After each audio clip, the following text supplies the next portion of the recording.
Okay, we ended yesterday with Saul going to the witch of Endor. Вчера мы закончили на том, что Саул отправился к Эндорской колдунье. And he said, I prayed, but God doesn't answer, Saul said. И Саул сказал, я молился, Бог не отвечал. And he said, Samuel's dead, Самуил мертв, and I have nowhere to go. мне некуда идти. I want you to tell me what to do. Хочу, чтобы ты сказал мне, что делать. Samuel says, tomorrow you're going to die, you and your son. Самуил говорит, завтра умрешь ты и твои сыновья. Tomorrow you're going to be with me. Завтра ты будешь со мной.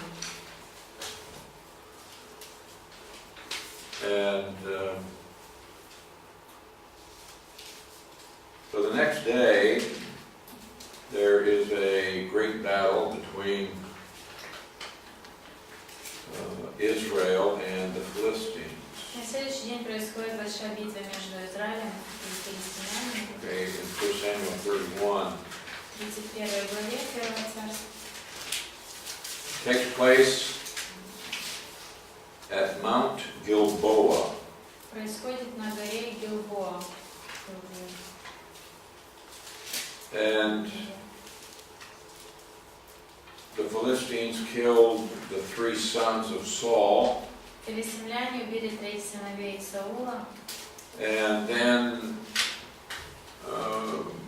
Saul was hit by an arrow. Затем Саула стрелой ранили. It was very serious, but it didn't kill him.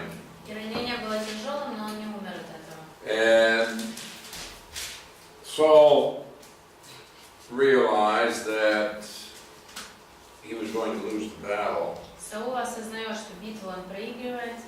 And he asked his armor bearer to kill him. И он попросил оруженосца своего убить его. He said, take out your sword and kill me. Говорит, достань меч свой и убей меня. He said, otherwise these Philistines will come, they'll torture me. And Иначе филистимляне придут, будут мучить меня. the armor bearer would not do this. Но оруженосец не захотел делать этого. And so in verse 4 it says, Saul took a sword and fell on it. В 4 стихе сказано, когда Саул взял свой собственный меч и бросился на него. So in other words, he killed himself. Другими словами, сам себя убил. Do you have the expression to fall on your sword? Нет, у нас нет фразы «пасть на свой меч».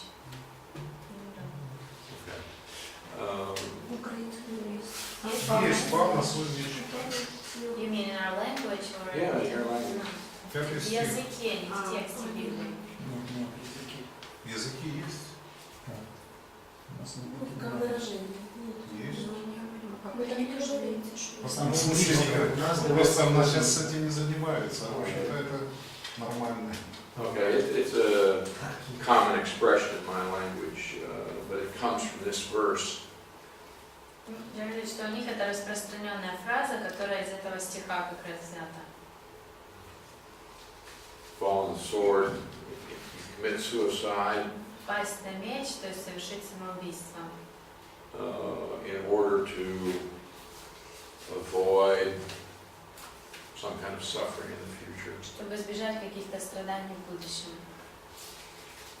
And so Saul and his 3 sons all died on Итак, the same day, Саул и 3 сына его умирают в один и тот же день, even as Samuel had told him. точно так, как Самуил сказал ему.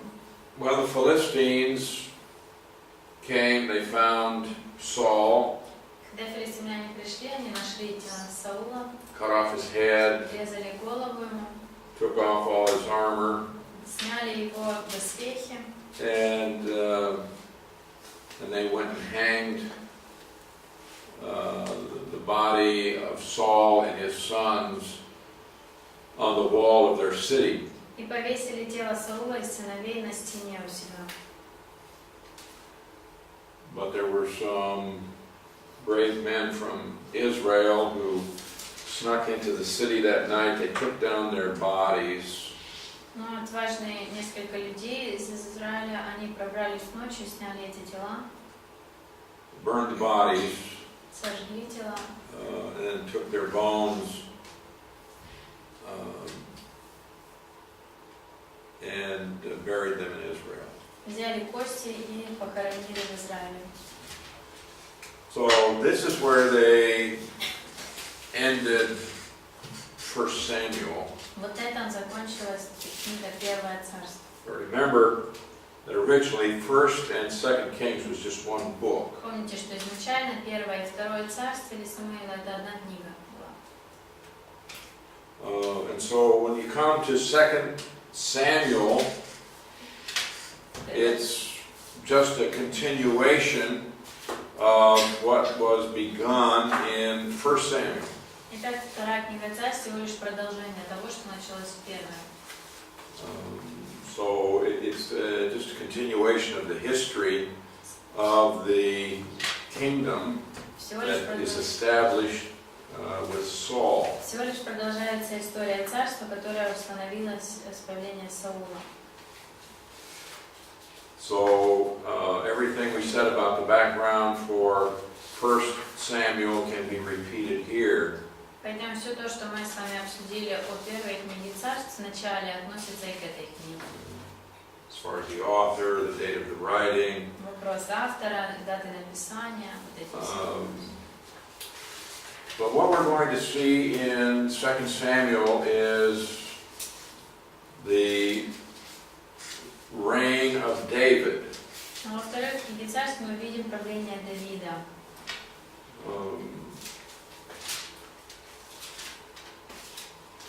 Let's first of all look at the key verses, and then we will get some more details. Давайте сначала просмотрим ключевые стихи, затем детальнее разберем. Okay, in 2 Samuel chapter 7, В 7 главе,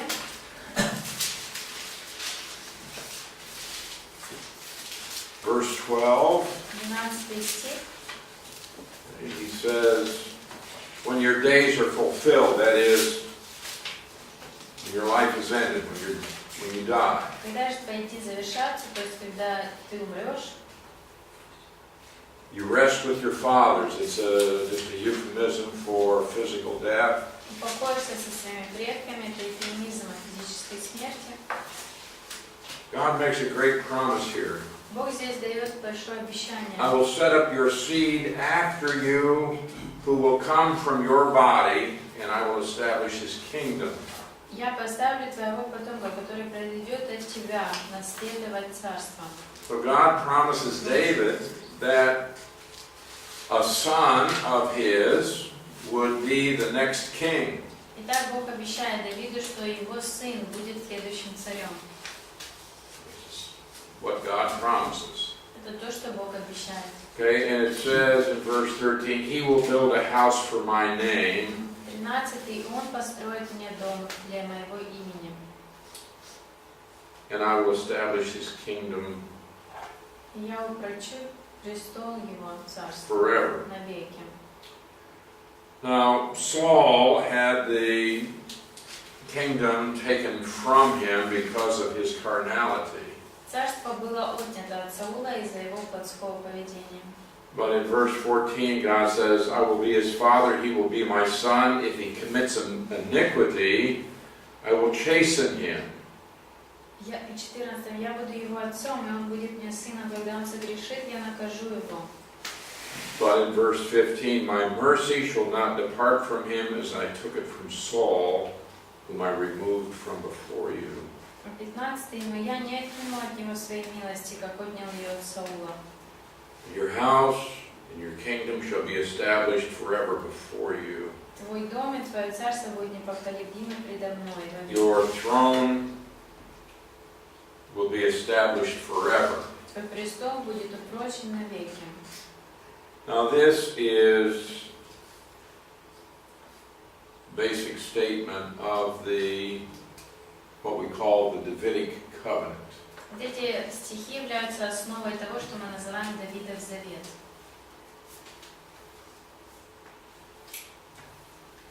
All right, we'll come back to this. Мы вернемся к этому. Okay, in chapter 12, В 12 главе, in verse 13, в 13 стихе, go ahead and read that. простите. І сказав Давид до Натана: згрішив я перед Господом. А Натан сказав до Давида: і Господь зняв твій гріх, не помреш. Okay, this is David confessing his sin after he is confronted by Nathan the prophet. Здесь Давид исповедует свой грех после того, как Нафан его обличил в нем. Now, does this say that his sin has been forgiven? Сказано ли здесь, что грех его прощен? Зняв сказано. Took it away, took it off. Yeah, Да, прощено. that's Точніше, не видно. essentially that's saying that the sins have been forgiven. По сути, он говорит, что грех прощен. God promises if we confess our sins, He will forgive our sins.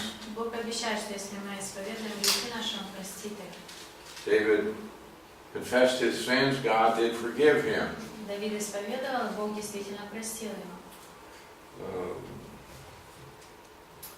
However, Тем не менее, read verse 14. 14 стих прочитайте.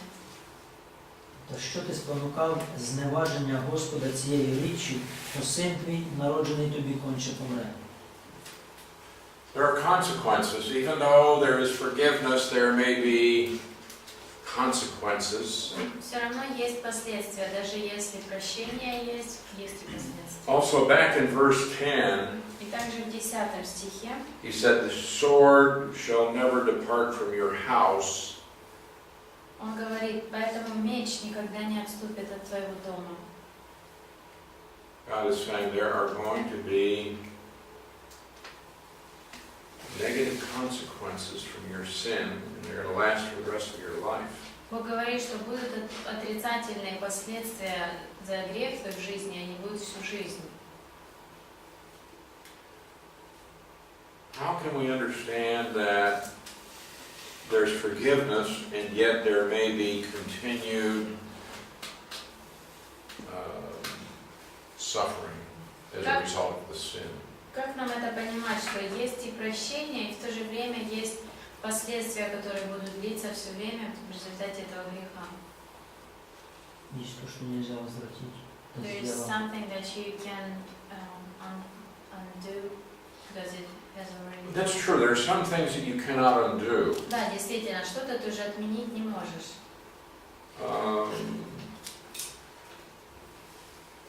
On the other hand, there are things that God allows to happen in your life as a consequence for your sin. А с другой стороны, есть также то, что Бог позволяет, чему позволяет происходить в результате твоего греха. So if God has forgiven you, why would He allow the suffering to continue? Итак, если Он простил твой грех, почему Он позволяет страданиям продолжаться? When He says the sword will never depart from your house, what does that mean? Что означает эта фраза? Меч никогда не отступит от твоего дома. Не будет мира, не будет. There will be no peace, there will be enemies. Yes.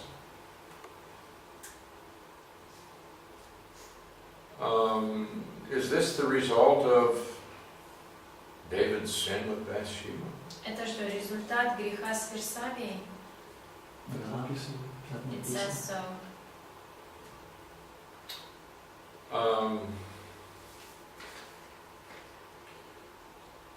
Ні, так.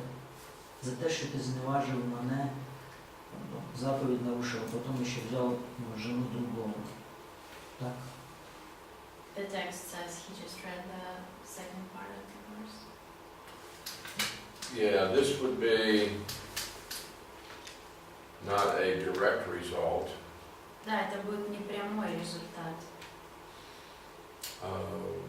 So what we're going to have will be brother killing brother. Потому что будет что? Что братья будут убивать друг друга. Absalom is going to rebel against his father. А Весолом станет противником своего же отца. That didn't have anything to do with Bathsheba. Это никак не связано с Версалием. Nevertheless, God is saying to David, part of your punishment for this sin is going to be that there's always going to be conflict in your house and death in your family. Тем не менее, Бог говорит Давиду, что в результате твоего греха с Версавией в твоей семье постоянно будет конфликт и смерть. Was David forgiven? Прощен ли был Давид? Yes. Да. Now what this means is that David could have fellowship with God, Что это означает? Что Давид мог теперь иметь общение с Богом. even though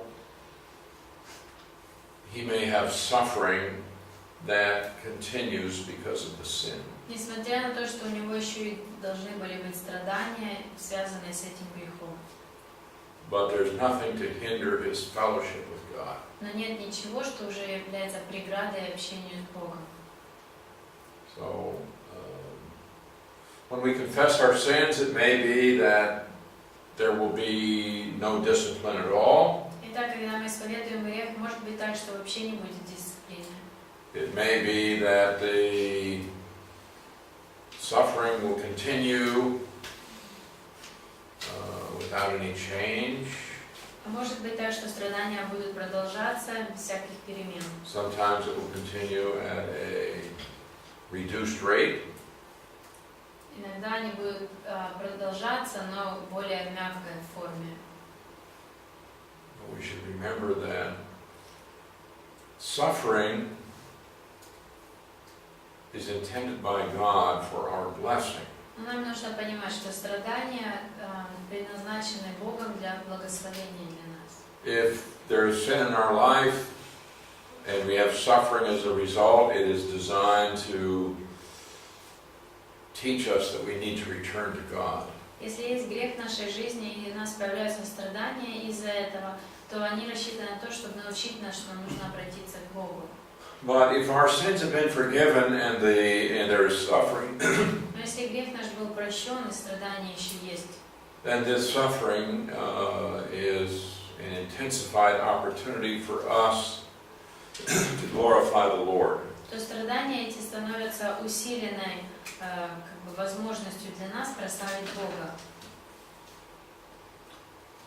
So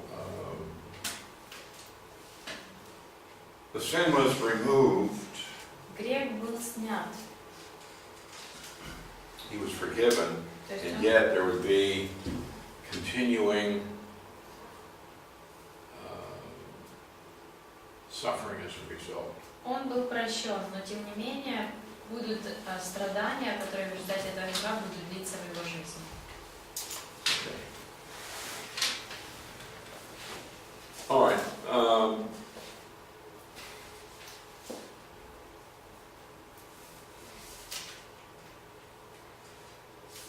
So Saul has died, Итак, Саул умер, and now everything is going to focus on David. теперь все внимание фокусируется на Давиде.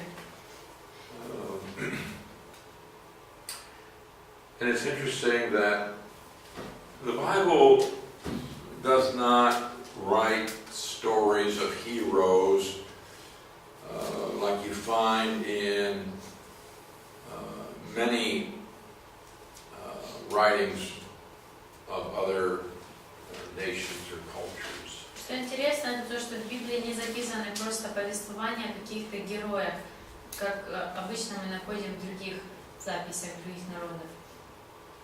Because we have David, who certainly he was called a man after God's own heart. А что вот есть Давид, который назван однозначно мужем по сердцу Бога. And he is set up as the model king. И он поставлен царем, которому стоит подражать. And all other kings are actually measured against David. И все остальные цари обычно сравниваются с Давидом. And yet we see that David had a lot of problems. Тем не менее, мы видим, что и у Давида было много проблем. He failed in some great ways. И его падения, поражения были в важных сферах. Сильно он падал. Committed some horrible sins. Совершил ужасные грехи. But yet we see that he was still a man who was focused on serving the Lord. Тем не менее, мы видим, что он был тем, кто фокусировался на служении Богу.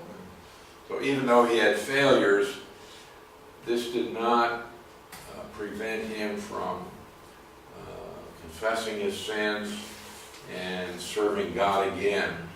Мы видим, что хотя и были у него падения, это не останавливало его, он вставал и дальше служил Богу. So I take great encouragement from reading about David. И когда я читаю о Давиде, для меня это большое ободрение. Because he had great sins, Потому что у него были большие грехи. and yet he continued to do great things for God after he confessed those sins. Тем не менее, исповедав эти грехи, он продолжал служить Богу. So he continued to trust God, Он продолжал верить Богу. and after his sin, he would begin again to obey God. И после греха он начинал опять быть послушным Богу. So this gives me hope that after I sin, the Lord can still use me. И это дает мне надежду, что после того, как я грешу, Бог тоже может использовать меня еще. The problem with Saul was he sinned, didn't confess his sins, and did not return to obeying the Lord. Проблема с Саулом была такая, что он грешил, где он не исповедовал свои грехи и не возвращался к послушанию. So we can learn some great lessons from David. Итак, из истории жизни Давида мы можем вынести большие уроки.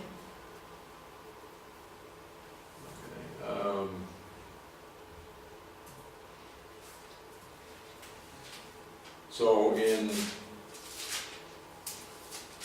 chapter 1, Итак, в первой главе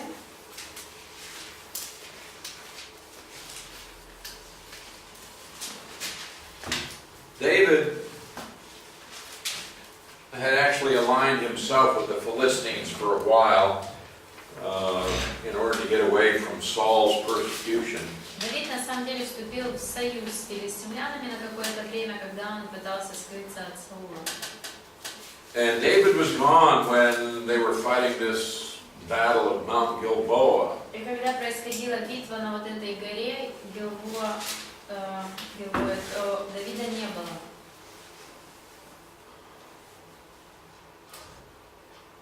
So in chapter 1, David had been fighting Amalekites in a different place.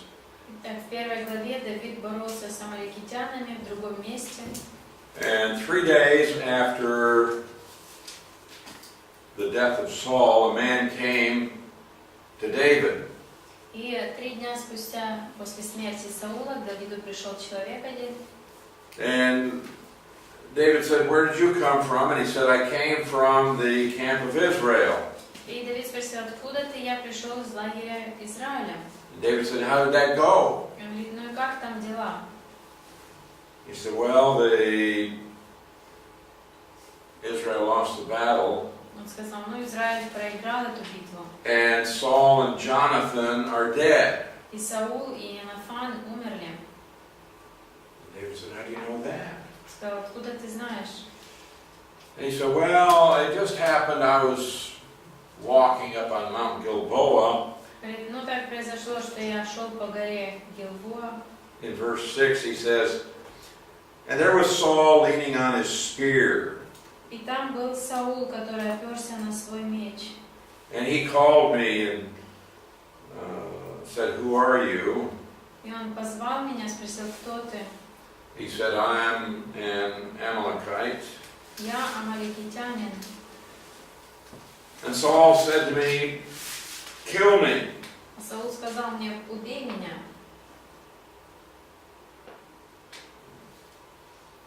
So he said, so I killed him.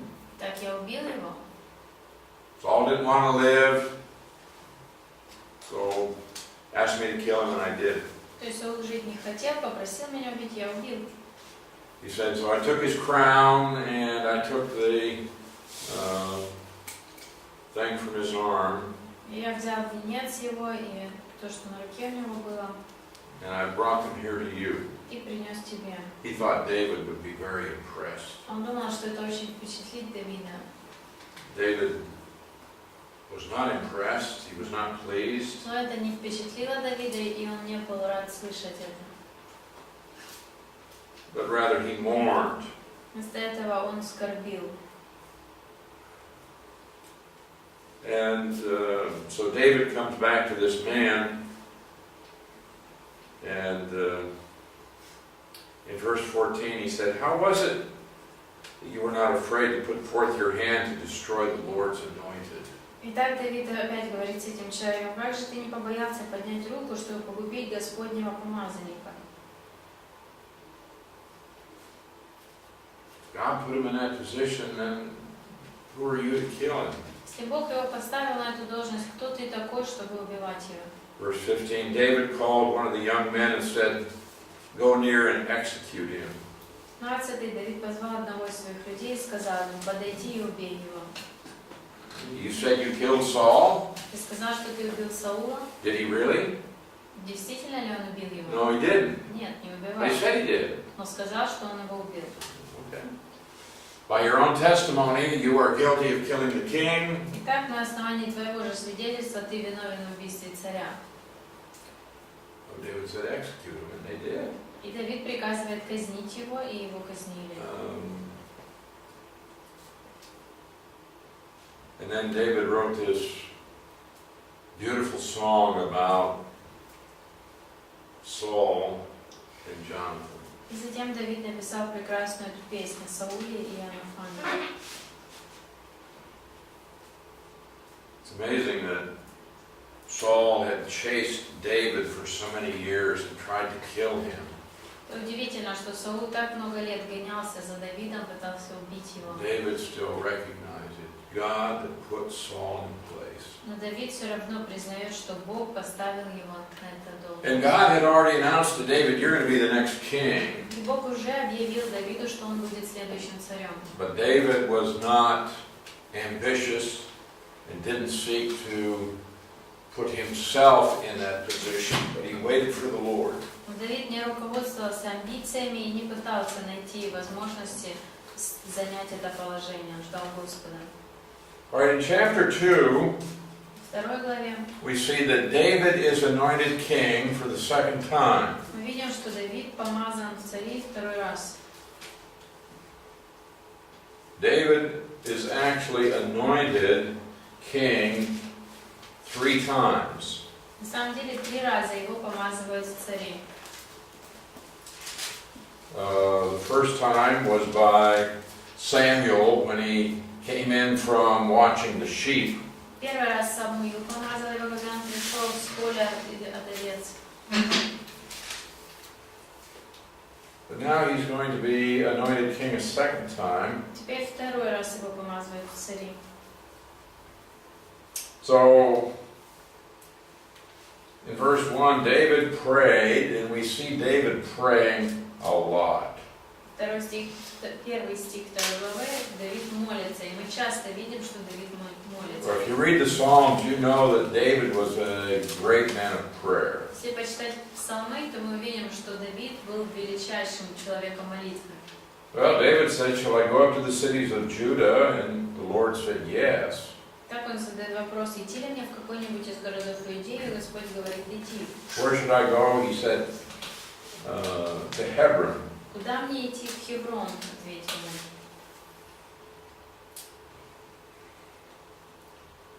So they went to live in the city of Hebron. И так они отправились в Хеврон жить. In verse 4, then the men of Judah came, and there they anointed David king over the house of Judah. Жители Иудеи пришли в Хеврон и помазали там Давида царем над домом Иуды. 4 стих. But it's only over Judah. Но только лишь Иудеи. It is not over the rest of the tribes, only over one tribe. То есть лишь одно колено, не над всеми остальными коленами. And this is David's tribe. И это колено Давида. All right, now in verse 8, В 8 стихе we see that David is going to continue to have opposition from the house of Saul. мы видим, что по-прежнему существует оппозиция со стороны дома Саула. In verse 8, but Abner, the son of Ner, commander of Saul's army. 8 стих. Тем временем Авинер, сын Нира, военачальник войска Саула. Now, Abner is a very strong character. Авинир один из очень сильных персонажей. He'd been commander of Saul's army, so he's like a 5-star general. Он был военачальником войска Саула.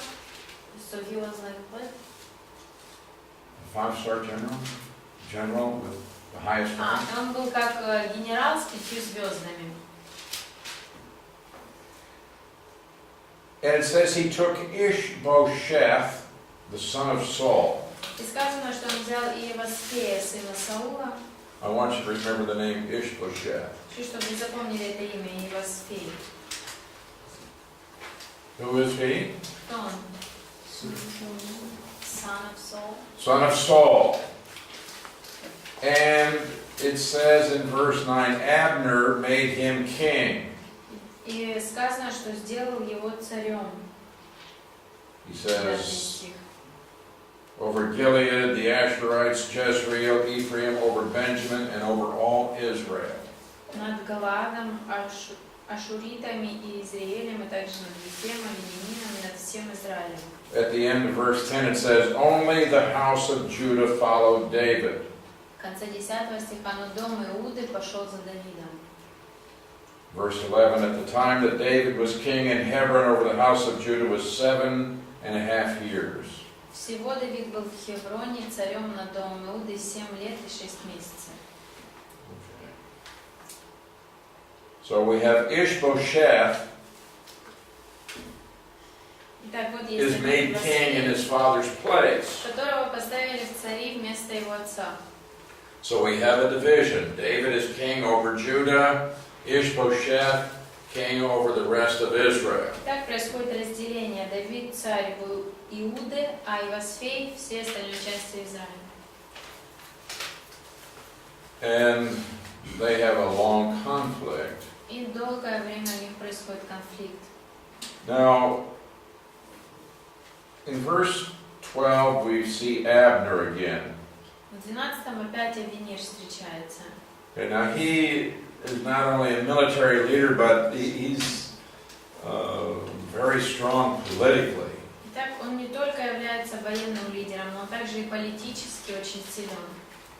And he's really the power behind Ishbosheth. По сути, он является той властью, которая стоит за Иосфеем.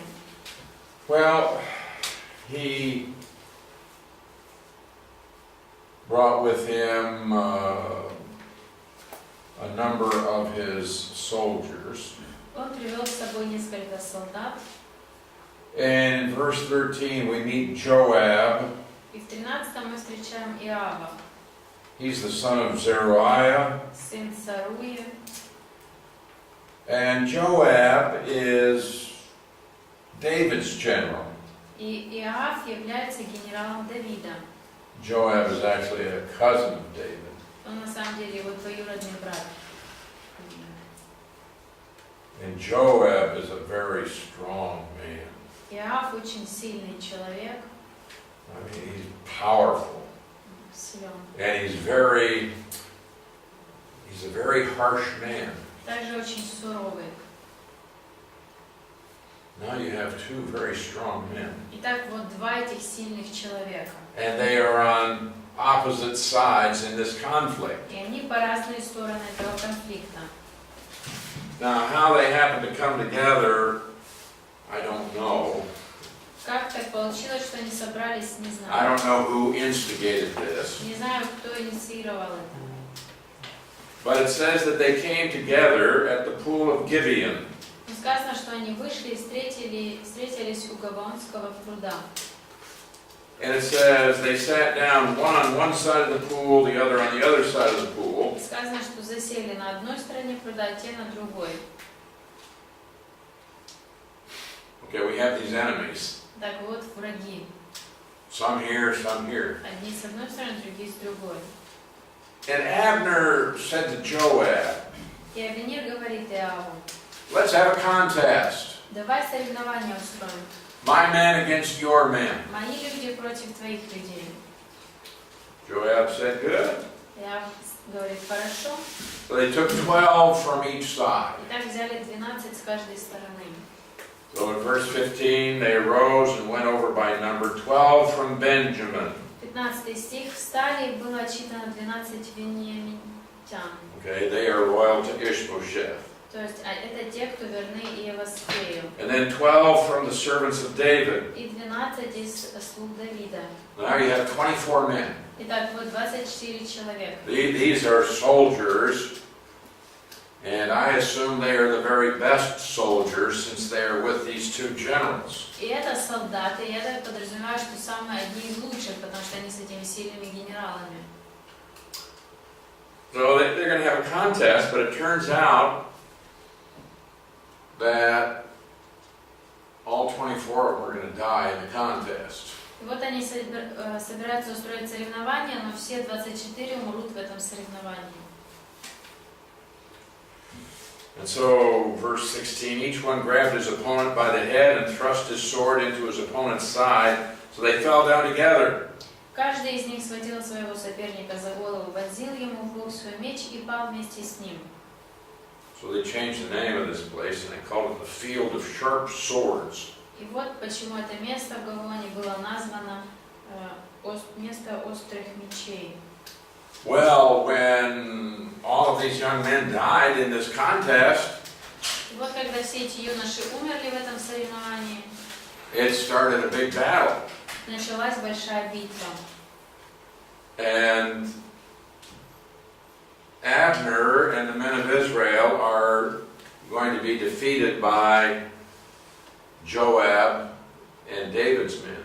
И Авенир с воинами Израиля будет разбит людьми Давида. Okay, now in verse 18 there are three sons of Zeruiah. В 18 стихе были и 3 сына Саруи: Joab, Abishai, Asahel. Иоав, Авеса и Асаил. Asahel was like an Olympic runner. Асаил был как бегун на Олимпиаде. He could run very fast. Он мог очень быстро бежать.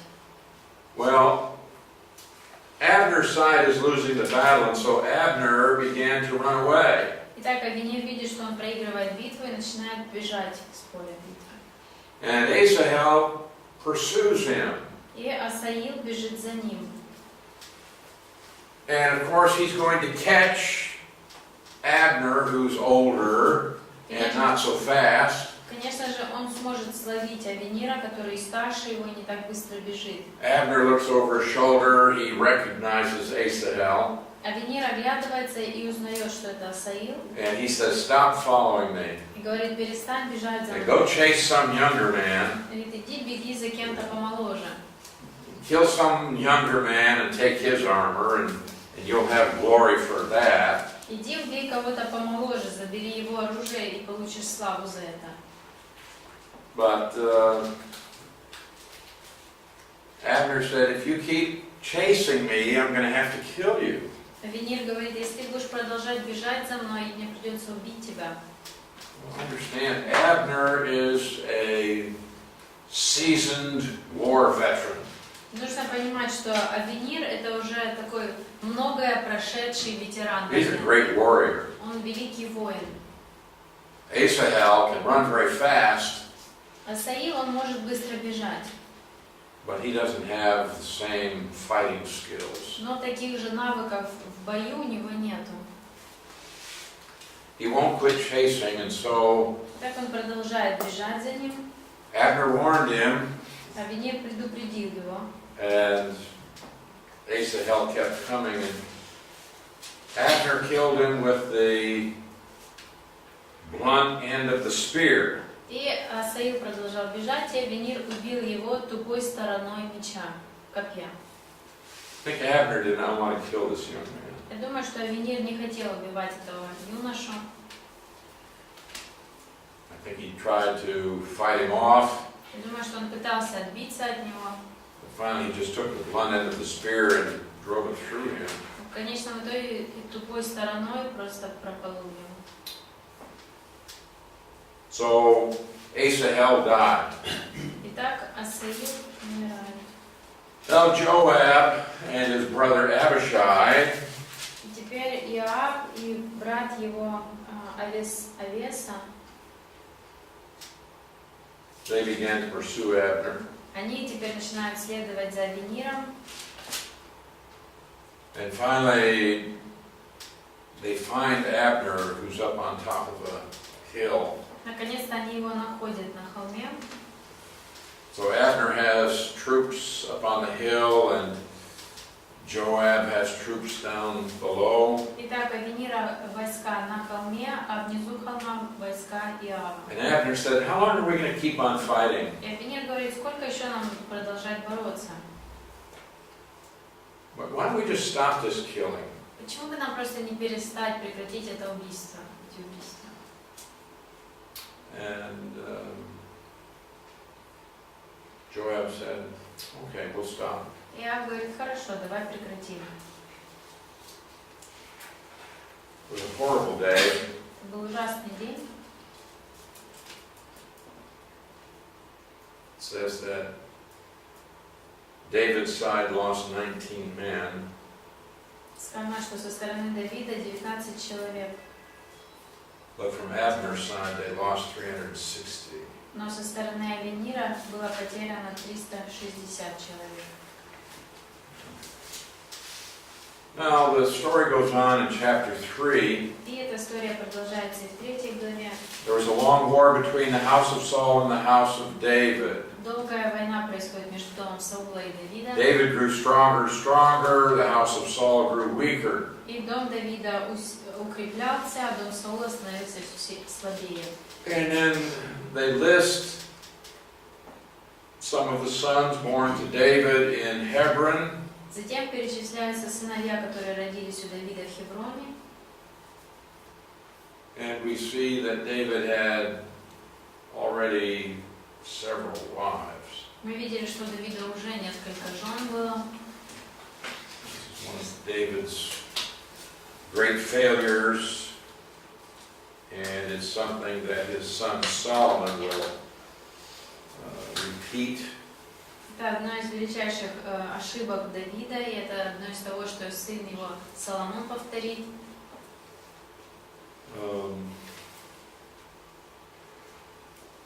All right, in verse 7, В 7 стихе. it said Saul had a concubine. У Саула была наложница. What is she called? Имя? Her name? No. Наложница, concubine. Concubine? Concubine, it's a woman that has a legal relationship to a man, but she's not his wife. Наложница – это женщина, которая юридически в официальных отношениях с мужчиной, но она не жена ему. She doesn't have any of the rights of being a wife. То есть у нее нет прав жены. But she's not a whore, she's not a prostitute. Но она не просто какая-то проститутка. She has a legal status with the man. У нее в официальном статусе она находится с этим мужчиной. David, Saul, Solomon, others had concubines. Давида, у Саула, у Соломона, у других были наложницы. In addition to their wives. Вдобавок к женам. Okay, Saul had this concubine, И вот у Саула была эта наложница, and Abner и Авенир began to have relations with this concubine. Авенир начал отношения с этой наложницей. Well, this had significance in that culture. It was like making a political statement. И в той культуре это было таким ярким шагом. И это все равно, что политически заявить что-то о себе. If I have, or if the king has sexual, or some man has sexual relationships with a wife or a concubine of the king, Если какой-то человек вступал в сексуальную связь с женой или с наложницей царя, it's like saying, I have as much authority or even greater authority than the king does. это все равно, что заявить, что у меня столько же власти, сколько и у царя. Well, we're not told why Abner was doing this, but it's likely it was not simply for the sex, but it was making a political statement. Нам не говорится конкретно, почему Авенир так делал, но, скорее всего, это не было просто для секса, а именно с политической какой-то целью. He's saying, I have all that authority that Saul had. То есть он говорит тем самым, у меня есть вся та власть, которая есть и у Саула. Saul was king. Саул был царем. Now I'm sleeping with his woman. Теперь я сплю с его женщиной. Proof that I have his authority. Это доказывает, что у меня есть его власть. Well, Ishbosheth heard about this. И об этом услышал Иосифей. And said, why have you gone into my father's concubine? И говорит, почему ты спишь с наложницей моего отца? And Abner became angry. И разгневался Авенир. Am I a dog's head that belongs to Judah? Разве я собачья голова, служащая на стороне иудеев? To call somebody a dog was a great insult in that society. В том обществе назвать кого-то собакой, это было большое оскорбление.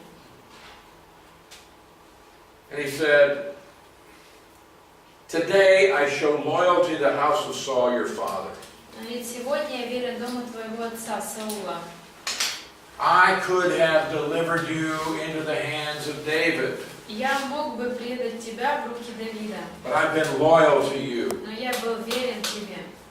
And now you're going to accuse, you're going to find fault with me because of this woman? А теперь ты обвиняешь меня из этой женщины? So Abner gets angry. И так Авенир разозлился. He said, and so what I'm going to do is I'm going to give you into David's hand. Итак, Авенир говорит, я дам тебя в руки Давида. And of course Ishbosheth is afraid of Abner. Конечно же, Иосифей боялся Авенира. And so Abner contacts David and said, we'll make a covenant with you and you can become king over all of Israel. Итак, Авенир связывается с Давидом и говорит, мы заключим с тобой завет, и ты станешь царем над всем Израилем. Now you remember Michal, Помните Милколу, the daughter of Saul, дочь Саула, and how David killed those Philistines in order to win her. И помните, как Давид убил филистимлян, сколько нужно было, чтобы завоевать ее, заполучить ее. But then Saul started pursuing David. David ran away. Затем Саул начал гоняться за Давидом, Давид убежал. And Saul gave his daughter to another man to marry. И Саул отдал свою дочь другому мужчине в жены. All right. Now, David, in verse 13, И в 13 стихе, chapter 3, 3 главы, he said, but one thing I require of you. Давид говорит, но я требую от тебя одного. I'm not going to talk to you unless you first bring Michal, Saul's daughter, when you come to see me. Не приходи ко мне, если не приведешь с собой Милколу, дочь Саула, когда придешь увидеться со мной. He wants that woman back because he was insulted because this wife had been given to another man. Так он хочет эту женщину, потому что его оскорбило, что она была отдана кому-то другому. Now David already has many У wives. Давида уже много жен есть. What does he need another one for? Зачем еще одна ему? Well, this is all about pride, I guess. Потому что все это лишь вопрос гордости.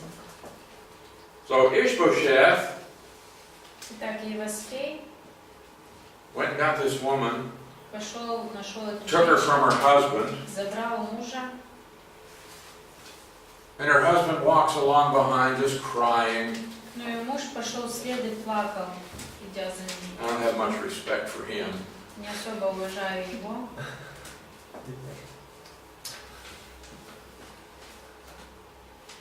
And Abner said, hey, you go home. И Мир сказал ему, иди домой.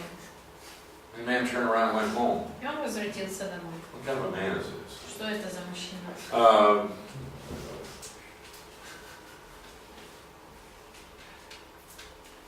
Okay, what happens is that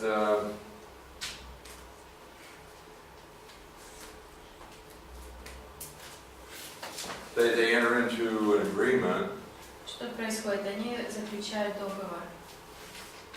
but now Joab wants to kill Abner. И теперь Иоав хочет убить Авенира.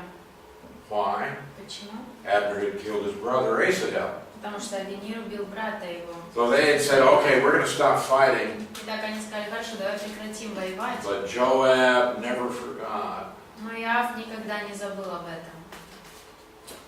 And he was waiting for an opportunity. И он ожидал подходящей возможности.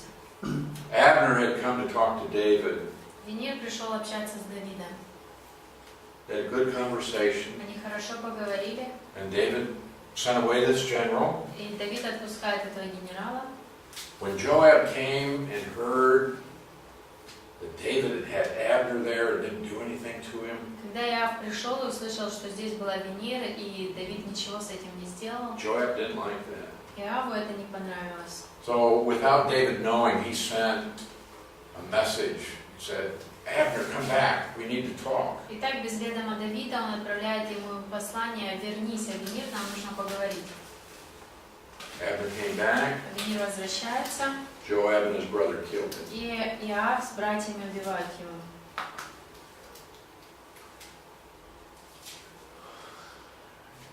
And David is not happy with this. И Давида это не обрадовало. Okay. We need to take our break. Давайте сделаем перерыв.